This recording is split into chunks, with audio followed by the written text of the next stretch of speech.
Bruce Young's legendary Sox dog sold for $10,000 as a 3-year-old. He was completely trained on the Bill Young Ranch where game is treed, but not killed. Fantasy of a happy hunting ground. Have you ever had a place to hunt where you could always strike a bobcat track within about half an hour of beginning your hunt? I had a place like that. It only took me 25 minutes to get there from my house, and I could nearly always get a track started in a short time. Serious hunters avoided it because it was all but impossible to catch a cat there. It was a plateau rimmed by vertical rocks on two sides. If the cats felt too much pressure, it did not take them long to head for the rocks, where dogs could not catch them or stop them. It was a dream come true for a dog trainer who just needed to get his dogs on a bobcat track several times a week. Even if I only had 3 hours to spare, I could go there and get some training done and even treat a cat once in a blue moon. My fantasy is that every bobcat hunter could have a place where it's a simple thing to get a cat started. Someone who's reading this is an avid fly fisherman. You know what it's like to go to pristine yet protected trout water. You know the clean and excellent thrill of entering that habitat, catching and releasing large, bright, native trout. It is a catch and release only water. You can go there time after time and have that great exhilarating experience. Fly fishing for trout is a great sport, and some spend their whole lives trying to learn every aspect of it. Bobcat hunting with hounds is like fly fishing for native trout in many ways. They both are complicated and amazing sports. I wish every state had pristine yet protected bobcat habitat. I wish there was at least one place in every state where a cat hunter could go and find a cat to run within a short time. And everyone would know and understand these are catch and release bobcats. It is a fantasy, but it's not impossible. Some of you reading this are fortunate enough to have your own places to hunt where no one else hunts or traps the cats. Most of us do not, and we would need others with the same vision. In either case, things can be done to improve the numbers and availability of bobcats. What do bobcats need to thrive? They need food and safety. Steps can be taken to help with both. As we discussed earlier, things that kill little bobcats can be removed, controlled, or at least discouraged. Things might be done to help out with places of safety and refuge. Also, some of the creatures capable of killing kitten or adult bobcats compete with them for the same food. Removing these competitive predators helps the bobcat with its food and safety needs. Take out as many coyotes as possible. The states with thriving fisher populations allow a kill season on fisher. Even wolves can be focused on in certain bobcat habitat. Hunters and trappers also kill bobcats. Imagine a group of hound hunters converging on a vision for a no-kill, happy hunting ground or hunting club. Keep in mind that trappers trap for profit. Yes, they love the outdoor sport of it, but ultimately, if cat hides were worth zero, trappers would leave them alone. Think of ways to make it better for trappers to leave your cats alone. You can come up with ideas for this, but here is one example I learned from Dan McDonough. If you only have one trapper in your area, get to know him and work something out.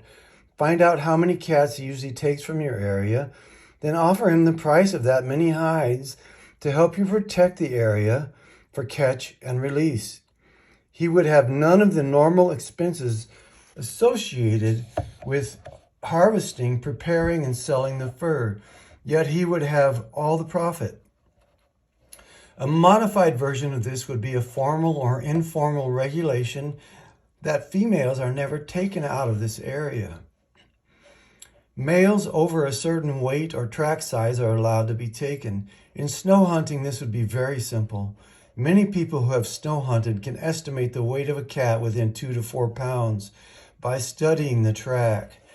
In areas of no snow, people get pretty good at estimating the weight and gender of a cat in a tree. In the areas I'm familiar with, it's pretty easy to tell a mature tom just by the size and characteristics of his head. Some become good at predicting the gender by the pattern and range of the cold track and jumped race. It's pretty easy. Let the little ones go. It's something to think about. We need more young people who hunt bobcats with hounds. We need places we can take them, teach them to hunt, and encourage them to come back there with friends. We need to breed up dogs like Bill Young has done. I mean dogs that do not need to have game killed to them to make them top dogs. Bill is not the only one who rarely, if ever, kills anything and has absolute top dogs. Ralph Aston and other legendary houndsmen were the same way with their fox and cats. I realize that bobcat population density is a very complex topic. I'm not a naturalist or biologist with a degree, but one thing I have noticed is that dead bobcats do not lay tracks or run. Even if I am killing a big old tom that might be killing bobcat kittens, I never get the thrill of looking at his monster track again. And my dogs never get the thrill of closing in on him again. He's gone. In my opinion, a dog trainer who kills the bobcats closest to his home might be incapable of rational thought.